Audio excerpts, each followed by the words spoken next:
আল্লাহর নবী সাল্লাল্লাহু আলাইহি সাল্লাম বলেন, কিয়ামতের এই কঠিন দিনে একজন লোকের আমলনামা হিসাব করার পর দেখা যাবে একটা মাত্র নেকির জন্য সে জাহান্নামী হয়ে যায়। আল্লাহ তাআলা বলবে, তোমার তো একটা নেকি হলে জান্নাতে যাইতে পারতে, কিন্তু একটা নেকি না হওয়ার কারণে তোমাকে এখন জাহান্নামে দিতে হবে।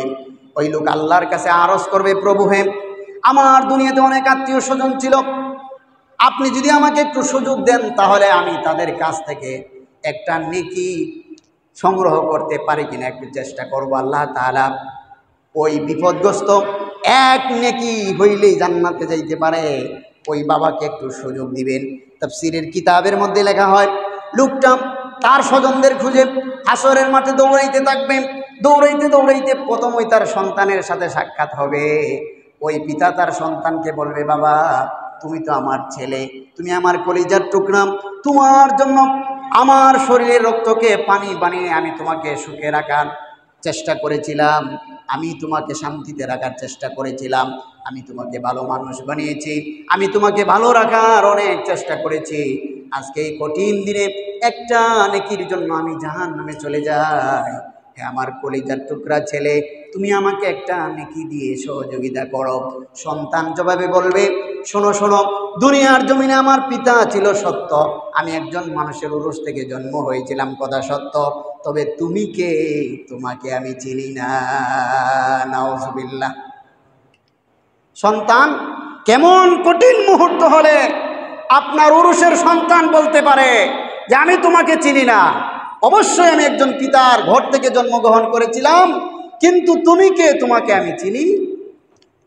কেমন কঠিন পরিস্থিতি হলে নিজের উরুসের সন্তান অস্বীকার করতে পারে।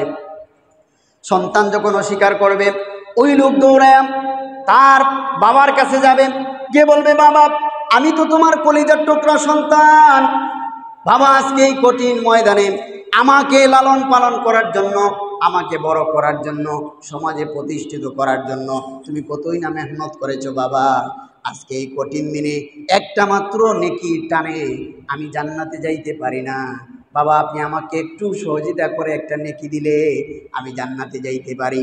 বাবা ও ছেলের সুরে বলবে, শোনো শোনো, দুনিয়ায় আমার অনেক ছেলে সন্তান ছিল, কথা সত্য, কিন্তু তুমি কে, তোমাকে তো আমি চিনি না, আর তোমাকে যদি একটা নেকি দিয়ে দেই তাহলে আমার বিপদের সময় কি হবে।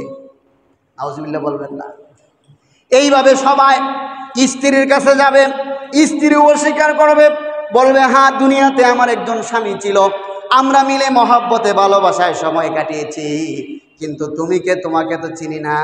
স্বামী বলবে, দেখো তোমার আবদার রক্ষা করার জন্য 1 বছর নয় 2 বছর নয়, জীবনের 2টা যুগ বিদেশে কাটাইছি তোমাকে সুখে রাখার জন্য, জীবনটাই শেষ করে দিয়েছি তোমাকে সুখে রাখার জন্য, সকালবেলা বের হয়েছি, সন্ধ্যায় বাসায় এসেছি, তবু তোমার মুখে হাসি দেখতে চেয়েছি, তোমাকে সুখে রাখার জন্য অনেক মেহনত করেছি, কিন্তু আজকে তুমি যদি একটা নেকি দাও আমি বেঁচে যাই, আমি জান্নাতে যেতে পারি। স্ত্রী বলবে, না না, দুনিয়ায় একজনের সাথে আমার বিবাহ হয়েছিল, তার সাথে আমার ঘর সংসার হয়েছিল, কিন্তু তুমি কে, তোমাকে আমি চিনি। কথা কয় না, তুমি কে, তোমাকে আমি চিনি। আরে ভাই, কার জন্য আজকে এই দুনিয়ায় এত এত এত এত কিছু করছো, এত অহংকার, এত মত্ত, এত ক্ষমতা।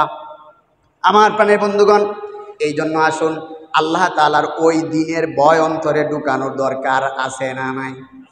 কথা কয় না, আছে না নাই? আমার প্রাণের বন্ধুগণ, আল্লাহ তাআলা বলেন,